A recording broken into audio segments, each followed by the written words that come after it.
Un saludo a todos nuestros auditores. Estamos en una semana especialmente fría, como nos pueden ver, un poquito abrigados. Los queremos saludar. Mi nombre es Cecilia Marras de Yo Soy Digital Chile, nuestro canal de YouTube. Estamos muy contentos porque hoy día tenemos otra invitada con otra mirada que ha traído Trini y queremos que sigan disfrutando de todos estos programas al recorrer de los meses y vamos a empezar inmediatamente con Trini porque nos va a presentar a su hermosa invitada que nos trajo hoy. Adelante, Trini. Buenos días a todos los auditores, querido panel, un abrazo a todos. Y efectivamente quiero presentarles a Viviana Masobrio.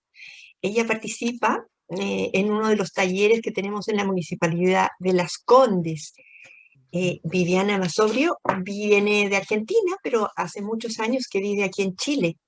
Yo creo que tiene el corazón dividido, pero hoy día se dedica o dedica gran parte de su tiempo a contribuir con la tercera edad. Y por lo mismo me encantaría darle el pase para que nos contara en detalle o sí, cuál es su función, de qué manera contribuye. Viviana. Gracias, Trini. Bueno, buenos días a todos. Sí, yo trabajo en Fundación Más significa más de 60. O sea que todos los voluntarios que participamos somos personas mayores. Me gusta más la denominación persona mayor que adulto mayor, porque habla de la persona en plenitud, ¿no? No como de una etapa, que sería la adultez. Y en Fundación Más trabajamos en distintos proyectos. A mí me gusta porque es una institución muy activa, no es un sello, como a veces se dice, ¿no? Y en este momento, por ejemplo, yo estoy trabajando en mentorías para el EAM, que tuve la bonita sorpresa cuando empecé a escuchar el programa, que ustedes saludan al hogar Shalom de Petrusquem en Araucanía, con el que justamente me toca trabajar a mí con un compañero más experimentado, pues yo soy nuevita en la fundación, que se llama Juan Luis. Me emocionó mucho porque una argentina que hace 8 años que está en el país, que no tiene tantos lazos, y de repente se encuentra que están mencionando un espacio que he aprendido a amar a través de su directora Carmen, que realmente le pone muchísimo empeño, a pesar de todas las dificultades, ¿no?, que la pandemia ha generado en este aspecto. Hacemos muchas cosas diferentes, tratamos de desarrollar conocimiento, trabajamos con pequeñas y medianas empresas para tratar de asesorarlas, para enfrentar las dificultades habituales y las que específicamente pone en crisis la pandemia, ¿no? Trabajamos con todas aquellas instituciones que necesiten un apoyo, y ya para cerrar y no ocupar tanto tiempo, el último trabajo en que estamos metidos, para decirlo así, es un proyecto de difusión de los derechos humanos de las personas mayores, que consideramos que están muy bonitos en la letra de la declaración que confirma Chile en 2017, pero que los propios adultos mayores desconocemos. Entonces, no es ambicioso en el sentido que es tratar de que todo el mundo lo conozca, ¿no? Adultos mayores, menores, todos, la sociedad en su conjunto. Pero solo eso, para poder decir, bueno, para poder tener noción, en este momento siento que se está violando, no sé, mi derecho a la propiedad o mi derecho a la educación, y poder reclamar y saber dónde.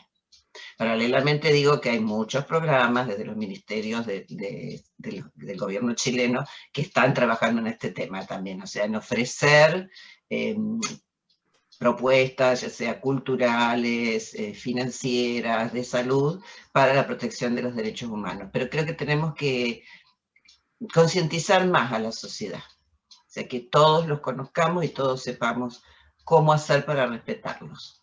Así que más o menos ese es en lo que ando ocupada. Estupendo, Viviana, te agradezco muchísimo y celebro mucho la sensibilidad con que tú te mueves y participas en este tipo de actividades para la tercera edad. Yo hablaría incluso de Sí, juventud acumulada. Me gusta. exacto. Sí. Sí, hoy día les quiero acercar a una premio Nobel del año 1991, una sudafricana que es Nadine Gordimer. Ella nació en Gontern, un pueblito cerca de Johannesburgo, pueblo en el que también vivió Mandela. Y después vamos a hacer la asociación al respecto porque se conocían, fueron muy amigos y ella participó mucho en las actividades políticas contra el encarcelamiento de Mandela y finalmente contra el apartheid en Sudáfrica. Es una literatura dura, difícil, pero que pone en relieve la realidad que vivieron ellos durante toda esa etapa. Su vida ella la dedicó a esta causa, a la de la segregación. Y quiero hoy día leerles, resumirles, como lo hacemos en otras oportunidades. De nuevo, traten de leer el cuento entero porque vale la pena, está lleno de alcances, detalles subliminales que aportan mucho y enriquecen la lectura. Este cuento se llama Feliz Acontecimiento. Ella y Alan Plaistow vivían en uno de los barrios más agradables de Johannesburgo. Criaban gallinas o perros para hacer frente al mantenimiento del hogar. Llevaban 8 años juntos, tenían 2 hijos, una chica y un muchacho, con la edad suficiente para dejarlos con la abuela, porque habían ahorrado para ir a Europa en la próxima primavera. Esperaban alquilar su casa el tiempo que estuvieran fuera. Habían educado a sus niños, querido y soportado. Ella venía llegando de una situación médica de la clínica. El viejo criado Tomasi, un hombrecillo patizambo de piel oscura, medía 1,5 metros y tenía un encantador aspecto antiguo. Se irritaba por la presencia de Lena, la doncella nativa que ella se había sentido muy afortunada al contratar hacía 2 meses, gorda, adusta y también de color pálido. Tanto Tomasi como Lena eran basutos, tribu que en vez de acercarlos, pensó ella, terminó por hacer aguas. La reservada solemnidad de Lena provocaba mucha irritación en él. Se peleaba con ella por los plumeros, la limpieza de la pila de la cocina, por los huesos para el perro. Esa mujer es demasiado perezosa, le señalaba Tomasi a su patrona. Las tazas de café de anoche están sin lavar. Hay demasiados amigos suyos en su habitación por la noche y un bebé que llora. Aparentemente Tomasi tramaba algo y por lo mismo ella tuvo que decirle que no quería oír más cuentos y quejas. Aprovechó su culpa para darle a él una camisa vieja de Alan y un camisón barato de raso azul a Lena. No le sorprendería nada, pensó en algún momento, que a él le guste ella y no le corresponda. Él parece un viejo sátiro arrugado y ella una voluminosa Juno de grandes pechos. El lunes por la mañana, Lena estaba enferma y no pudo preparar la acostumbrada colada. Ella encontró a Tomasi haciéndose unos huevos fritos en la cocina. Se encogió de hombros para manifestar su incredulidad y su desprecio hacia la nativa. Ella se acercó a la habitación de la criada y abrió con dificultad la puerta. Percibió un olor cálido y animal. Lena, en su cama, parecía estar lejos. Se removió bajo la alfombra ribeteada que le servía de manta para confesar que estaba con un problema al estómago. Ella envió después a Tomasi para que le llevara una dosis de clorodina disuelta en agua y se hizo cargo de preparar a los niños para que fueran a la guardería y al colegio.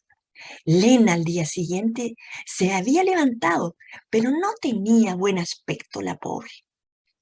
Una mañana, el carro de reparto de la leche rodaba rápidamente por los surcos, cuando el caballo se hizo a un lado y una de las ruedas aplastó las hierbas altas junto al sendero. Se oyó un sonido metálico. La rueda había resbalado en algo. Big Charlie, el lechero, gruñó por lo bajo al caballo y descendió para mirar. Había una lata de parafina aparentemente vacía. Dentro había un bulto. el cadáver desnudo y putrefacto de lo que había sido un bebé recién nacido, envuelto descuidadamente en un camisón de raso azul que estaba al revés y tenía una etiqueta cosida de la lavandería. Se echó hacia atrás, impresionado, y no quiso tocarlo, con un supersticioso horror ante la frialdad con que aquello se había llevado a cabo. Envolvió al bebé y colocó la lata al lado suyo en el carro. Big Charlie no sabía leer, así que no supo que allí aparecía con letra clara y nítida E. Plowstone, el nombre de ella. Cuando Ella aquella tarde le abrió la puerta a un detective, tuvo un momentáneo sobresalto. Cuando le contó que el lechero de los Evans había encontrado en el camino un bebé nativo muerto en una lata de parafina, ella emitió un cortés sonido de horror al pensarlo. Se apartó con cólera y arrogancia al conocer que el bebé estaba envuelto en un camisón que llevaba su nombre. La visión la llenó de repugnancia. Del desorden de su mente, él fue extrayendo sus conclusiones de los tiempos transcurridos. Los dos africanos acogieron la presencia del policía con mucha más tranquilidad que ella. Para los africanos no significaba ningún estigma verse envueltos en problemas con las fuerzas del orden. Unos cuantos días en la cárcel no suponían más vergüenza que pasar el sarampión. Ella se encontró ante los tribunales, miró a Lena como acusada, sin pestañear, sin disimulo o súplica. Oh, se dijo a sí misma, no la conozco, no sé nada de ella. Retrocedió buscando refugio en sí misma. Tomás, en cambio, que estaba presente, estaba encantado. Lena era una mujer corpulenta. Nadie advirtió su embarazo. Nadie se dio cuenta del cambio en su aspecto. La mujer dijo que el niño había nacido muerto. Sin embargo, la autopsia mostró que en el bebé no había muerte por causas naturales. El médico emitió una opinión diciendo, si la mujer en cuestión fuera europea, por supuesto que sería improbable que hubiera actuado como lo hizo, pero una mujer nativa, sí. La validez de esa declaración pareció dar por concluido el asunto. Condenaron a Lena a 6 meses de trabajos forzados. Su sentencia coincidió más o menos con el tiempo que Ella y Alan pasaron en Europa. Pero, aunque había salido de la cárcel cuando regresaron, no volvió a trabajar con ellos. Bueno, es un relato que produce escalofríos, duro, y refleja directamente una realidad en África, que posiblemente también la podemos ver en América Latina, oye, en cualquier país del mundo, porque da cuenta de una situación social, un flagelo que en gran parte es el de la falta de cultura, el de la falta de conocimiento, el miedo que puede producir el traer al mundo a un niño en un mundo que es bastante hostil a todos ellos. A mí me impresionó muchísimo porque nos da a conocer el corazón de la pobreza africana y la situación de las mujeres que quedan embarazadas, quizá de quién, y que no pueden enfrentar solas una situación tan difícil como esa. Quizá llevadas por la ignorancia, sí, pero también por el terror. Es un cuento de una agudeza, porque hay una serie de vínculos y de aspectos que ella va dejando en la lectura para que el lector las vaya interpretando.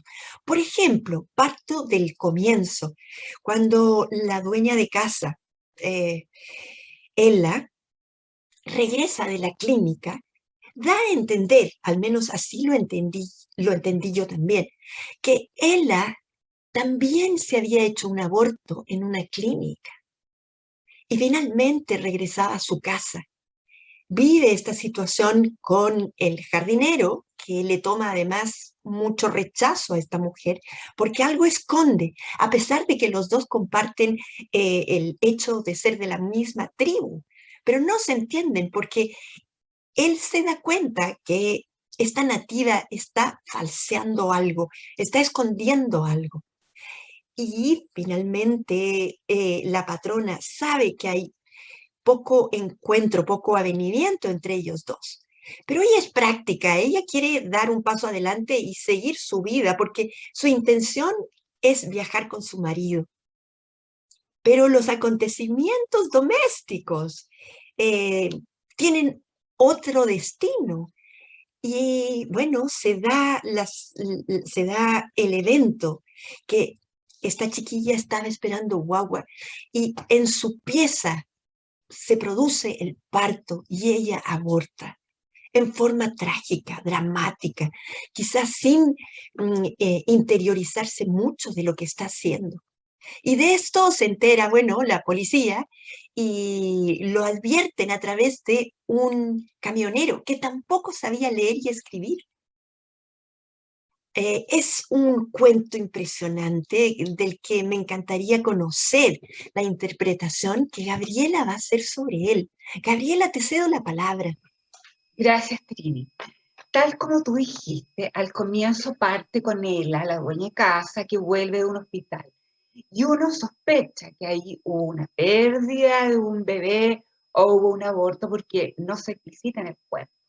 Ahora, esta mujer es una punta del espectro social. Probablemente no está ubicada en la parte más alta de la pirámide sudafricana, sino que, pero es una familia de muy buen pasar, ahorraron, se van a ir a Europa, tienen su vida resuelta, tienen a sus niños, tienen a sus criados. Ahora, la imagen que queda de Ela, que es la dueña de casa, no es una imagen negativa.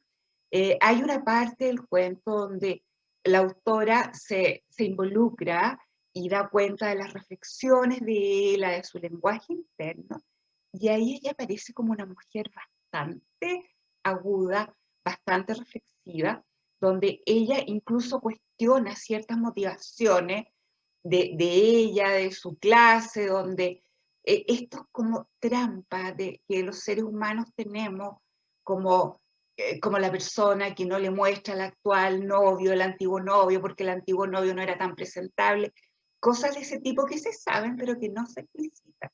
Esa parte la encontré muy linda, muy sutil, muy delicada, y esta Ela tampoco es mala persona, o sea, se aparece empática, le perdona a la doncella Lena que no haga la colada un día que ella se sentía mal, le regala este camisón, si bien no fue a comprárselo a la tienda, ¿no es cierto? Le da un camisón viejo que a ella no le gustaba, pero hay una cierta sensibilidad por lo que le ocurre a la doncella, o sea, en ese sentido no aparece como una mala persona, sino que como una mujer muy normal, muy involucrada con su vida, llevando a cabo la casa, pero de buenos sentimientos. Y en la otra punta está la doncella, que aparece muy poco delineada, es un personaje silente, es un personaje cuya presencia es más bien física, es muy corpulenta, lo que hizo que su embarazo pasase desapercibido, y es una persona de la misma tribu de Tomasi. Entonces de ella no podemos decir mucho fuera de su presencia por silencio, que también me parece que puede ser una gran metáfora de la autora. El personaje Tomasi es un personaje muy reconocible, su manera de ser, que está, Tomasi, acá es la persona que lleva la casa, es la persona que hace muchas cosas y que es muy cercana a Ela, pero, y a la vez siendo del mismo nivel social, de la misma procedencia tribal de Elena, es un personaje que hace una cierta alianza con los con quienes están sobre él para aplastar y portarse mal con la persona que es como él, pero que está un poquito más abajo en la pirámide social, ¿ya?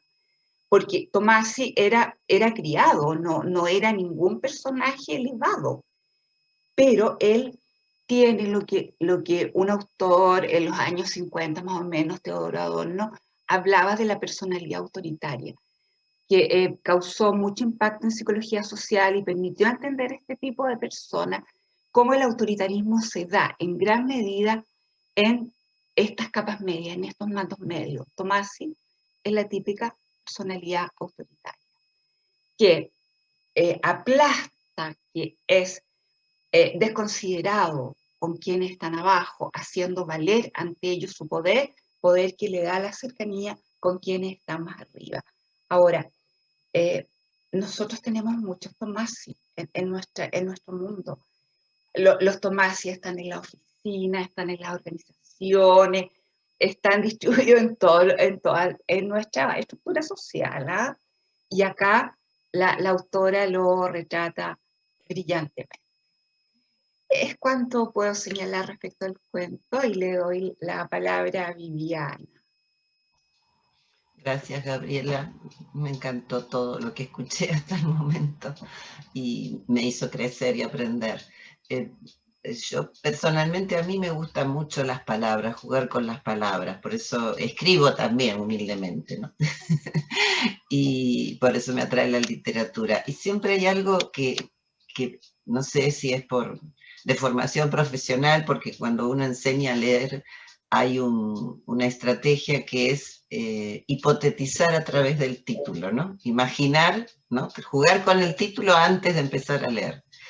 Y acá yo me detuve en dos títulos. Uno es el del libro que contiene los cuentos, que es Ningún lugar semejante. Si nosotros tomamos en cuenta que la autora, como bien nos contó Trini, vivió en Johannesburgo, porque ella a los 25 años se fue de aquel pueblito donde nació, a Johannesburgo, y vivió ahí hasta el fin de sus días, y los cuentos fueron seleccionados por ella misma, elige invitarnos a conocer ese lugar, que para ella no se parece a nada. Creo que cada uno de nosotros en el lugar que vivimos y amamos sentimos esa sensación, ¿no? De que es un lugar distinto a todo, porque es el que provoca nuestras vivencias y nuestras experiencias. Y desde ahí me atrajo muchísimo la lectura del cuento y me encontré con este título, Feliz Acontecimiento. Y sentí, bueno, voy a leer un cuento alegre, divertido, ¿no? Que me va a transmitir sensaciones de felicidad. Y creo que ahí aparece esta ironía de la autora, ¿no? Porque cuando uno se sumerge en el cuento, si bien el matrimonio tenía esta posibilidad de viajar a Europa y de salir de Johannesburgo sin sus hijos, que por eso también ahí está la elección de no tener a ese tercer bebé, que yo coincido con Trini, ¿no? Ella eligió quitárselo. No nos encontramos con felices acontecimientos. Tanto, aunque ella lo toma como positivo, deshacerse de ese bebé, porque transcurrido un cierto tiempo, siente que puede disfrutar del ocio y la independencia que le dan el dinero a ella y a su esposo. Claramente después del juicio cumplen con ese añorado viaje, pero se produce otro acontecimiento muy triste, que es la muerte del bebé de Lena, ¿no?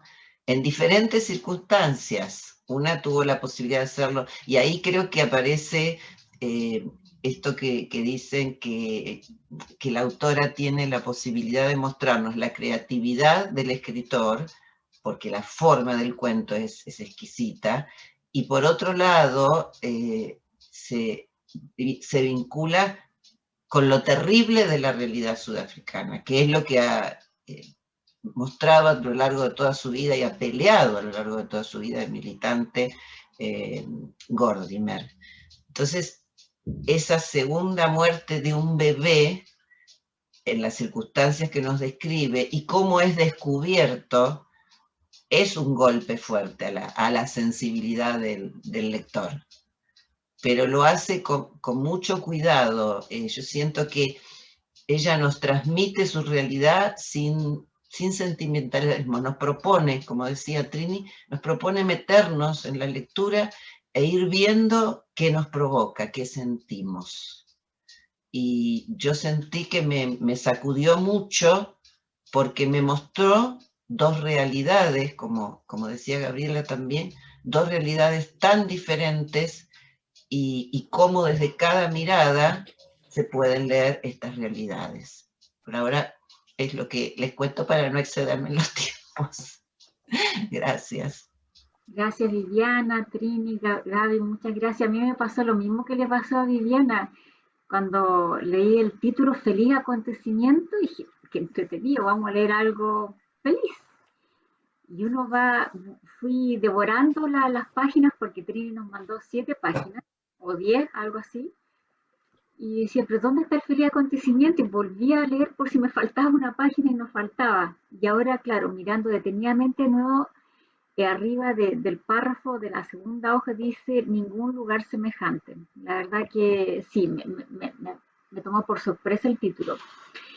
También me toma, no tanto por sorpresa, donde la autora refleja la situación social total.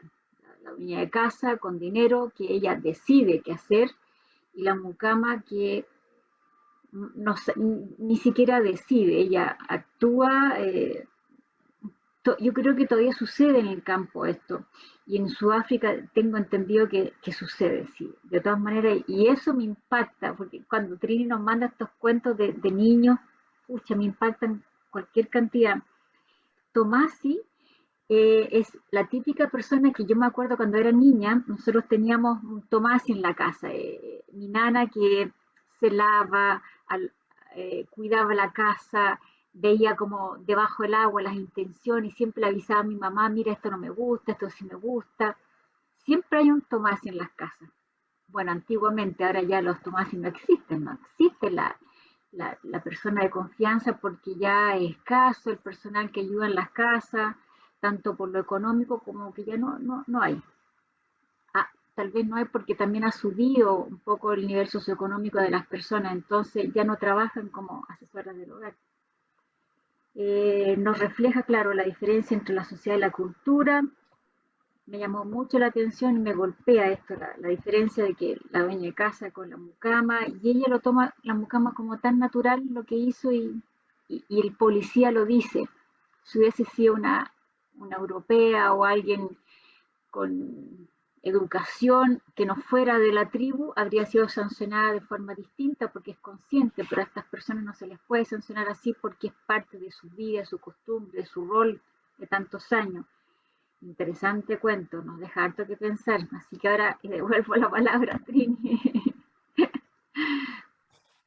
Bueno, estupendo los aportes de cada una. Yo no puedo dejar de preguntarme, ¿cómo después de haber vivido los horrores que vivimos en la historia del mundo, y pienso en millones de casos espantosos como el del Holocausto, la Revolución China, en fin, masacres, y cómo la historia no nos ha, o nos ha dado cabida todavía a otros horrores posteriores? ¿Cómo una civilización, cómo una cultura, después de esto, ha podido, por ejemplo, permitir durante un espacio de tiempo como el de 1948, donde partió el apartheid, hasta los años 90? Ese tiempo se instaló en Sudáfrica esa cantidad de leyes que creaban un sistema desigual de sociedad y que discriminaban a su propia población de una manera escandalosa. Entonces, ¿cómo podemos hablar de progreso cuando durante tantos años, si bien, claro, se alarmaron, se advirtieron, se amenazó, y finalmente, después de muchos años, lograron tirar abajo gracias a la ayuda mundial? Y también a la participación de este tipo de personajes como Gordimer y presencias fundamentales como la de Mandela, que aguantó además estar preso durante 27 años. No es que aceptó, sino que no le quedó otra. Entonces, bueno, junto con los horrores que se han dado, han aparecido figuras como estos dos personajes que han podido lidiar contra ese horror. Pero si uno lo piensa en términos prácticos, era una segregación escandalosa realmente, donde, por ejemplo, no podían casarse, no podían haber matrimonios interraciales. El transporte público estaba segregado para algunos blancos y para negros. La situación de los hospitales era de una diversidad terrible. Los negros no tenían electricidad, no tenían agua potable. Los negros no podían ocupar posiciones públicas y no podían votar. Los negros tenían que vivir en lugares alejados, en fin, y muchas otras limitaciones que duraron tantos años. Por eso mismo que es bueno preguntarse cómo permitimos que esto se diera y aún se debe dar en otras sociedades, ¿no? Africanas todavía. Pero esta es la bandera de lucha que asume Nadine Gordimer para combatir esto y lo hace desde la literatura nuevamente. Y lo hace a través de muchos libros. Ella se dedica a esto, pero junto con esto también a la causa de liberación de Mandela. Y una vez que termina y que sale victorioso y termina siendo presidente, bueno, ella sigue contra la lucha desigual, por ejemplo, del SIDA y el VIH. Su vida fue eso, dedicada a los otros, ¿no? Ahora, creo que su literatura es de una delicadeza, de una sensibilidad, de una capacidad de observación de este tipo de diferencias, de injusticias, y siempre al lado de las mujeres también. Yo creo que tiene un estilo y una prosa sobria, pero muy psicológica y que le permite al lector seguir con mucha atracción lo que está contando, ¿no? Uno forma parte de su escritura. Esta mujer fue premiada con el Nobel el año 91 y por mucho cuestionamiento que le hagamos al Nobel, creo que hay que celebrarle el hecho que descubra este tipo de escritores. En su momento se lo dieron, bueno, por su lucha contra la segregación. Esta mujer ha viajado por el mundo entero. En un momento dado fue invitada a la Feria del Libro en México. Y Carlos Fuentes en su momento la calificó como la abanderada de la lucha contra el apartheid. De hecho, se decía también que era la dama de hierro sudafricana. Bonito el término. Ella murió el año 2014, también en Johannesburgo. Una mujer ya de 90 y tantos años, tengo la impresión de 92. Y con relación al cuento, que me gustó mucho la referencia que hizo al título, yo creo que dice mucho el título, nos dirige, y también lo que decía Gabriela, ¿no? En que el personaje de Tomasi representa un poco el capataz, ¿no? El burócrata, que no tiene un gramo de humanidad tampoco, porque ni siquiera pudo acercarse a esa mujer para preguntarle, ¿cómo puedo ayudarte? No, lo que la quería era afuera, no quería más problemas, pero de una manera cruel. E incluso con esa sonrisa sarcástica al final del juicio. Ahora, hay algunos símbolos que son interesantes también de recalcar, como por ejemplo el del camisón con el raso azul, ¿no? Ese camisón liga el principio con el final, porque ella se quiere deshacer del camisón que la acompañó al hospital para hacerse el aborto. Y finalmente es este mismo camisón que le regala a la chiquilla, a la nativa, con la que ella envuelve el cadáver del niño. Uf, fuerte la asociación, ¿no? Y termina siendo además el cuerpo del delito que da a conocer quién es finalmente el que ha producido esto. Es un cuento impresionante. Yo recomiendo nuevamente leérselo entero. Y con esto, bueno, me despido por mi lado y le cedo nuevamente la palabra a Gabriela. Gracias, Pirini. Es imposible no hacer extrapolaciones de esto que hemos analizado, más allá de la realidad sudafricana, donde las diferencias entre los seres humanos se dan por algo tan inmodificable como es el color de la piel. Ahora, estas diferencias lamentablemente no son privativas de ese lugar, de ese tiempo. Están presentes y son transversales, yo diría, me atrevería a decir, a todas las sociedades. Por lo tanto, retomo la mirada de Viviana y digo, ningún lugar semejante a este, ¿no? Yo lo cambiaría por todos los lugares son semejantes. Es increíble como el ser humano tiene las mismas motivaciones básicas, como tiene las mismas estructuras, como va siendo la sociedad como de la misma manera.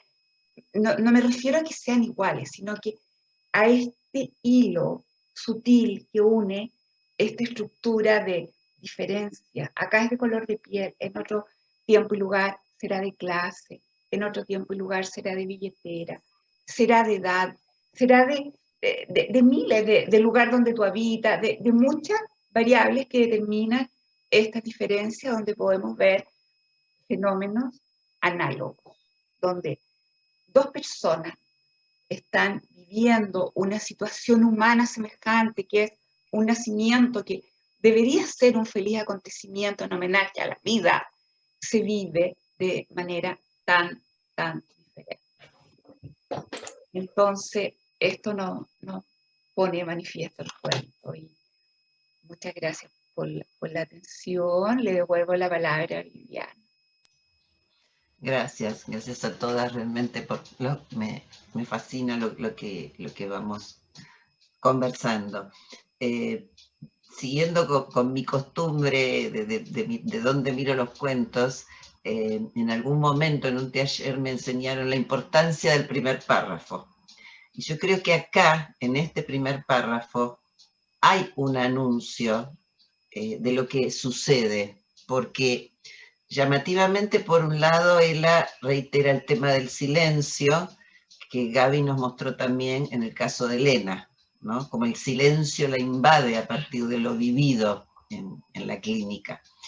Y por otro lado, hay como un énfasis fuerte en la procreación, porque ella habla de que siente la germinalidad como una enredadera que crece, como en esas películas de terror que todo lo invaden, habla de ramas, habla de hojas, y ahí después, por supuesto, uno siempre estas relaciones las hace después de leer el cuento completo, uno ve el tema de la procreación en los dos casos, ¿no? En los dos casos, desgraciadamente, con la pérdida, por elección o por presión, como decía Gaby, de lo social, es decir, la imposibilidad de esta mujer de tener ese niño. Esta mujer tenía 5 niños y vivía en la casa, en una habitación alejada en la casa de los amos.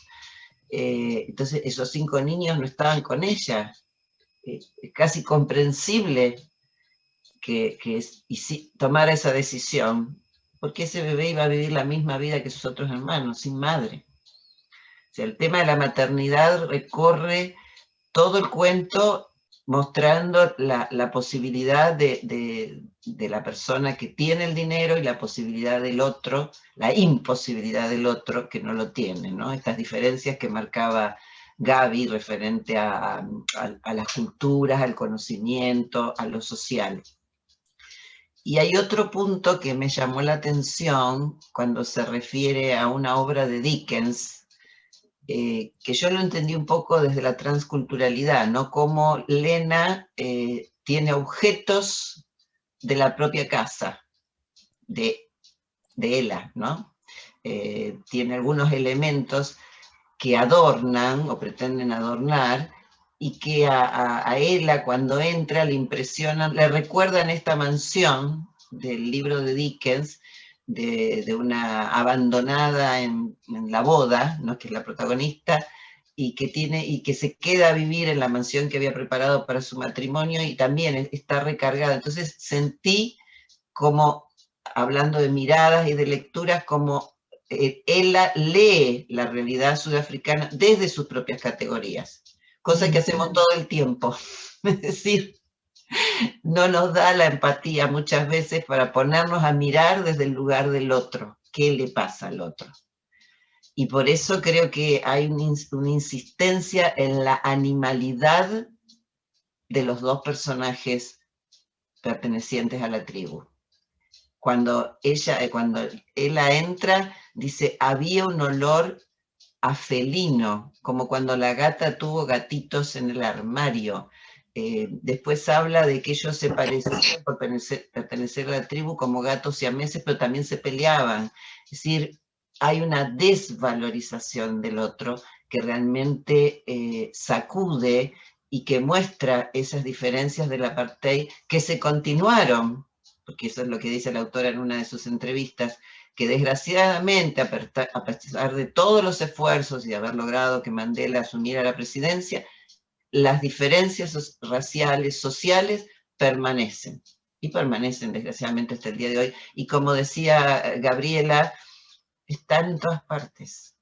Yo siento que a veces en mi país dicen, por ejemplo, no, acá no hay racismo porque no hay negros, cosa bastante cuestionable. Pero hay otras formas de racismo. Si hay un racismo hacia lo que llamamos el villero, que es la persona que vive lo que acá serían poblaciones, que no casualmente se lo denomina cabecita negra.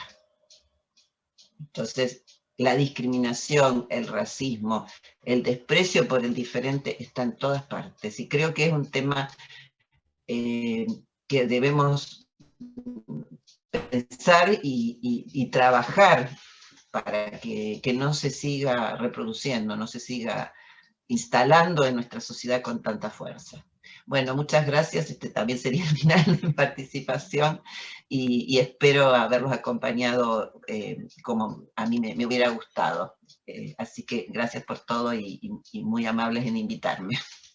Trini tenía toda la razón de la mirada de Viviana, totalmente distinta, ¿no? Pucha, qué interesante, anoté todo lo que dijiste porque el título hay que mirarlo bien, el primer párrafo también. Yo soy ansiosa y dispersa, entonces empiezo a leer y después ya me voy por las ramas, pero soy así como niño, pero me encantó, así que súper anotado y me encantaron dos cosas, que Trini dijo la simbología del cuento. ¿Cómo te hace recordar que cuando te quisiste deshacer de tu camisón azul al final del cuento? En el fondo es, bueno, como que la autora le quiso recordar a ella lo que había hecho y tan fríamente, porque en la segunda hoja que nos mandó la Trini dice que ellos habían planeado ir a Europa y no tenían ganas de estar con facturas de farmacia, pañales, noches en vela y decidieron fríamente no tener el bebé. Wow, impactante. La verdad que ¿estaremos lejos de hacer eso hoy día? No lo sabemos, por lo menos en nuestro entorno yo creo que no, creo. Y le doy la palabra ahora a Trini porque nos tiene que recomendar un libro. ¿Qué libro nos quieres recomendar, Trini? A propósito del tema, bueno, hay el premio Nobel galardonó a Nadim Gordimer en 1991, pero hay otro premio Nobel que es notable y de hecho se leyeron mucho. Él nació después, en 1940, que es Coetzee, como le dicen algunos, ¿no? Y este libro es Desgracia. Coetzee es otro de los grandes autores sudafricanos que presenta el tema de la pobreza y la discriminación y la segregación africana. Y en este libro a uno lo hace vivir nuevamente una situación horrible, bueno, que él conoció y que la analiza desde un punto de vista de una humanidad impresionante. Él recibió el premio Nobel el 2003, y justamente por eso mismo que le recomiendo quizá partir por este libro, Desgracia, de Coetzee. ha venido a Chile y los dos, de hecho, se han apoyado mucho, tanto así que dice Nadim Gordimer, de este mismo libro, nos llega ahora su última novela, Desgracia, con la cual ha sido premiado por segunda vez en su carrera, con esta vez el premio Nobel, el premio más prestigioso de la literatura. Chiquillas, yo me despido y les agradezco enormemente, Viviana, por tus palabras y tu aporte, como siempre, y un abrazo para todos ustedes. Igual no puedo dejar de irme de saludar a la residencia Shalom, que nos estaba siguiendo en Instagram y yo no tenía idea que Viviana tenía este contacto, así que ella nos mandó varios mensajes, nosotros se los mandamos a ella y yo por eso cariñosamente los saludé. Me encantaría saludar a muchas más y ayudar también en la labor que hacen todos los días, cuidando a las personas mayores, estando los cuidadores que están ahí, las enfermeras, los teens. De hecho, la persona que tiene la residencia ya tiene aunque sea comercial, una vocación de instalar una residencia y nosotros con estos cuentos facilitarles la vía para que se entretengan felices. Así que hasta la próxima semana, muchas gracias y nos vemos y gracias a Viviana por habernos acompañado con todo su aporte. Un abrazo muy grande. Chao, chao, chao.